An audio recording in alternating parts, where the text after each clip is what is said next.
السلام علیکم ورحمۃ اللہ وبرکاتہ۔ عزیز دوستوں، آج منگل کے روز قطر کے وزیر داخلہ اور انٹرنل سیکورٹی فورس لخویہ کے کمانڈر شیخ خلیفہ بن حمد بن خلیفہ آل ثانی کی سرپرستی میں ٹورزم سیکورٹی کے تھرڈ عربک فورم کے تیسرے ایڈیشن کی سرگرمیوں کا آغاز ہوا ہے۔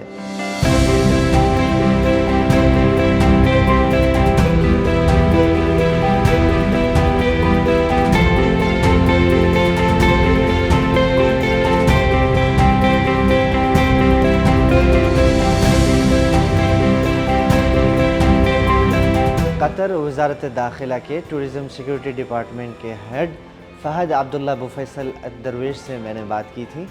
انہوں نے بتایا کہ قطر کو اس سال 2023 میں عرب ٹورزم کے کیپٹل کا لقب ملا ہے اور اس سال سیاح کی تعداد 95% بڑھ گئی ہے۔